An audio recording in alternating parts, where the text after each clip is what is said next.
watching Unstuck with Dwight Cox, and this is a new series from John Maxwell's book, The 21 Indispensable Qualities of a Leader. These are 21 qualities John believes that great leaders possess. So I want to take a look at this. This is a great little book. It's short, it's small, it is power-packed, full of great information, knowledge, wisdom, and insight about leadership and those qualities that we all want to have to be a better leader. So the first quality John starts off with is bedrock. I mean, it's the foundation. It's the quality of character. He starts off by saying this: if you can become the leader you ought to be on the inside, you will be able to become the leader you want to be on the outside. It starts in here. It starts with who you are and who I am as a person. Our character traits are our character. So for example, if I'm honest, then people are going to trust me. If I say I'm going to show up somewhere and I don't show up, people are not going to trust me if I do that more than a few times.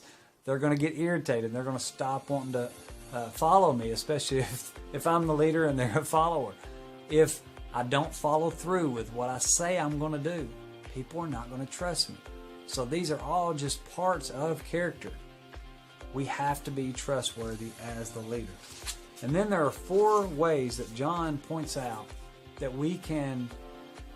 that can help us improve, get better in the area of character. The first one is search for the cracks. There may be even small cracks in your character. You have to be honest and identify those cracks. Even if you have to ask someone else, a trusted friend or a mentor, to help you identify those cracks. The next one, look for patterns.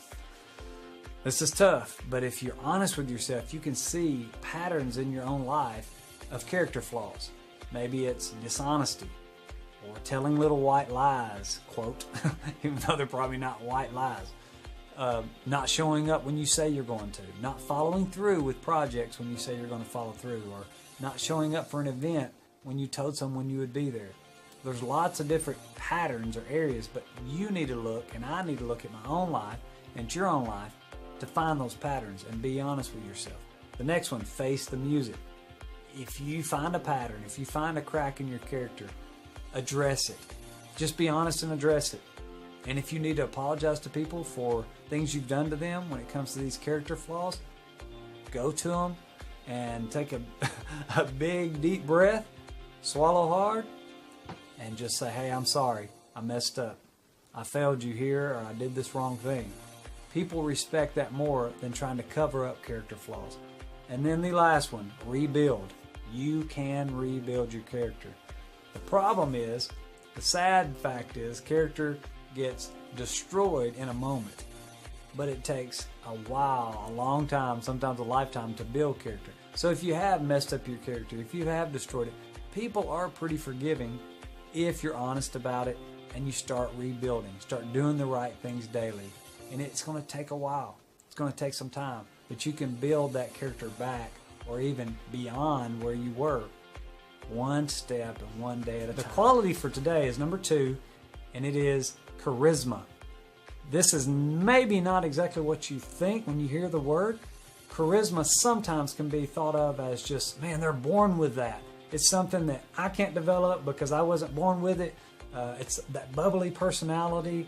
That's not exactly what it is. That may be one part of it, but you and I can grow in charisma. John starts off by asking a question and then answering this question. He says, how can I have charisma or develop charisma? His statement is, be more concerned about making others feel good about themselves than you are making them feel good about you. So it's really being other people focused. That develops charisma in you and I. And then he has 4 things that we can do to grow in charisma. The first one is love life. Be a positive person. Don't be a Debbie Downer all the time. Bring energy to the room by being positive. Not like positive to where your head's in the clouds and you never see any problems or issues, but positive in such a way where you're grateful. You're grateful for the relationships in your life, grateful for the fact that you have a roof over your head, food to eat, beautiful scenery around you. Be a grateful person and be a person that loves life. The next one, put a 10 on everyone's forehead. put a 10 on everyone's forehead. That simply means that you expect the best out of people. You have high hopes for them. The third one, give people hope. Napoleon Bonaparte characterized leaders as dealers of hope. As leaders, we have to bring hope into the situation. That's why people follow you as a leader. And then the fourth one, share yourself.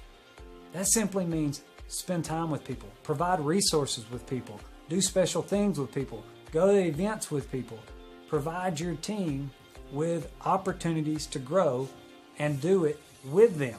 So those 4 ways you and I can work on to help develop charisma in our life. And then there are 5 things to watch out for when it comes to charisma, or blockers, roadblocks for charisma. Quickly, pride, insecurity, moodiness, perfectionism, and cynicism. Those things are roadblocks for charisma. Those things do not attract people to you usually. If you have those 5 issues going on, or one of those 5, deal with them, identify them, and do something. Quality number about 3, it. commitment. Commitment. As a leader, you have to be committed to your organization or your cause or your vision. People want to follow leaders that are committed. There are 4 types of people when it comes to commitment, John Maxwell says in this chapter. The first one is a cop-out. People who have no goals and do not commit. Holdouts. People who don't know if they can reach their goals, so they are afraid to commit. And then dropouts. People who start towards a goal but quit when the going gets tough. And then the last one, all outs. People who set goals, commit to them, and pay the price to reach them. As a leader, people want to know that you are all in, that you have bought into your own vision, that you are 100% behind the organization, 100% all in to get the job done, to get the goal accomplished.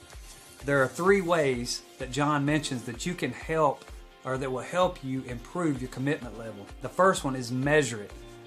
Take time to look at your money, your time, your energy, where you spend these things. How much money are you putting towards this goal? How much time are you putting towards reaching this goal? How much energy are you putting towards reaching this goal? Measure those things to see if you're truly committed, or if it's just something that you like to talk about. And then the next one, know what's worth dying for. Is this something that you really, really are passionate about? Whatever it is you're leading, are you all in? And then the last one is use the Edison method. The Edison method basically is this. Edison, when he'd have a great idea for an invention, he'd call a press conference and he would announce this great idea, and then he'd go to his lab and actually work out what he had announced. Now, I don't necessarily think you have to do that on every occasion, but if you have a great idea, tell other people, tell other trusted people, and it kind of gives you an accountability partner, so to speak. It makes you take those actions because you've already told people that you're going to do something. So, as a leader, make sure you're committed. Make sure your time and energy and your money shows that you are committed, and people will follow. We're on quality number 4, which is communication. A good leader has to be a good communicator. A great leader has to be a great communicator. A leader must be able to communicate his or her vision or ideas clearly so people can understand and compel them to follow. There's a quote that says, if a leader can't get a message across clearly and motivate others to act on it, then having a message doesn't even matter. If you can't communicate your message or your vision clearly, it doesn't matter what your message is or your vision is. People will not be able to follow you, won't follow you, because they don't understand what to do and where you're going. There are 4 things that John Maxwell talks about in this chapter on how to improve your communication skills, and the first one is, you have to get this one, simplify your message. If your message is too complex, if you're using too big of words or fancy words and people don't understand, they're not going to get what you're saying and what you're trying to communicate and where you're trying to lead them. Napoleon Bonaparte used to tell his secretary, be clear, be clear, be clear. I wish someone would have talked to me about this 20-something years ago whenever I first started speaking and communicating about simplifying the message. I like this quote where it talks about how to develop a message. If you're going to present something to a crowd, it says, write an exciting opening that will grab everybody in your audience. Then write a dramatic summary and a closing that will make people want to act. Then put them as close together as possible. You don't have to have some long, drawn-out message to share a vision with people. Make it concise and clear. Number 2 is see the person. Whenever you're communicating, especially with a crowd, you have to see the people in the crowd, the individuals. Don't just focus on your message. Definitely don't focus on yourself. Focus on the people. And then the third point is to show the truth. Credibility precedes great communication. First, believe in what you say. That's super important. You have to be real, not fake. Ordinary people become extraordinary communicators when they are fired up with conviction. Another quote says, the most powerful weapon on earth is the human soul on fire. So you and I have to be authentic with our message, and people will buy into that. And then number 4, the last one, seek a response. As you communicate, never forget that the goal of all communication is action. You want to give people 3 things when you're communicating. Something that they can feel, something that they can remember, and something that they need to do. You need to communicate simply and clearly if you want to be a great leader. We're on quality number 5. Today is competence. John Maxwell says, competence goes beyond words. It's the leader's ability to say it, plan it, and do it in such a way that others know that you know how and know that they want to follow you. You have to be able to plan it, say it, and do it. You have to be able to follow through. You have to be good at what you're doing so that people will want to follow you. So how can you grow in competence? John talks about 5 ways you can grow in competence. The first way is to show up every day. Consistency. Make sure you're showing up for your organization. Make sure you're showing up for yourself. You're learning. You're putting the time in. You're putting the effort in. The next one, number 2, keep improving. Good leaders, great leaders, want to improve. We don't just settle on where we're at right now, how good we are right now. We want to continue to grow in our area of competence. We want to continue to grow as a leader, as a person, in our skills. We have to be improving. And then number 3, follow through with excellence. Do things right and do them to the best of your ability. It says here, quality is never an accident. It's always a result of high intention, sincere effort, intelligent direction, and skillful execution. It represents the wise choice of many alternatives. Do things really well. If you can't do something well, find someone that can, or start improving in that area. And then number 4, accomplish more than expected. Go above and beyond. Do more than you even say you're going to do. Do more than people expect. And then number 5, inspire others. You inspire others by working hard. You inspire others by growing. You inspire others by going the extra mile. You inspire others with your words of encouragement. You inspire others by what you accomplish. So you have to go the extra mile to grow in competence and be a great leader.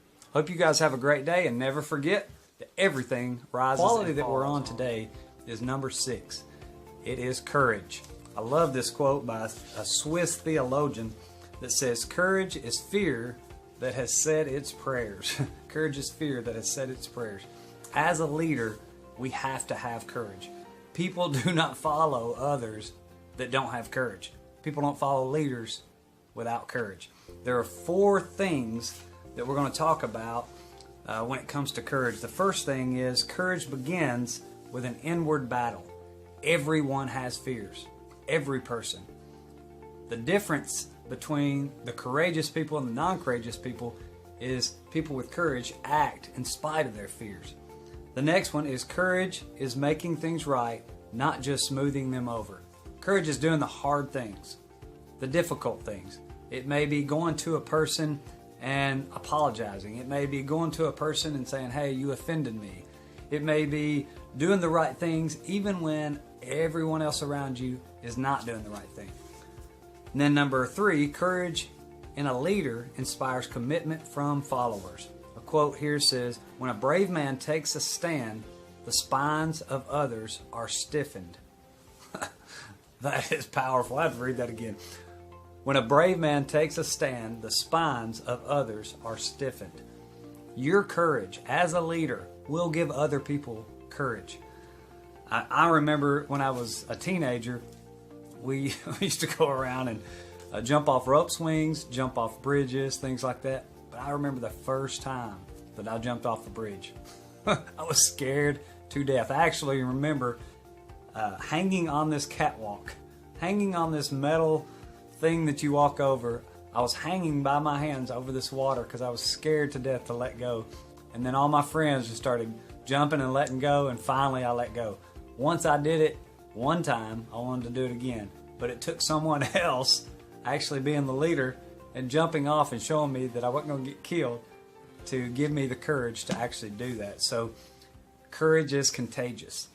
And then number 4, your life expands in proportion to your courage. Another quote I want to read says, "What's ironic is that those who don't have the courage to take risks and those who do experience the same amount of fear in life." Excuse me. Your life will expand as you practice courage, as you show courage. It just means when you take a risk, doors open for you. You want to take calculated risk. You want to analyze what you're walking into. You want to think through things, but you still have to take risk. And it will expand your life. It expands your leadership. It will open up doors for you. People want to follow others. Quality number 7, which is discernment. The best way to describe this is to start off with a quote from John Maxwell. He says, "Smart leaders believe only half of what they hear. Discerning leaders know which half to believe."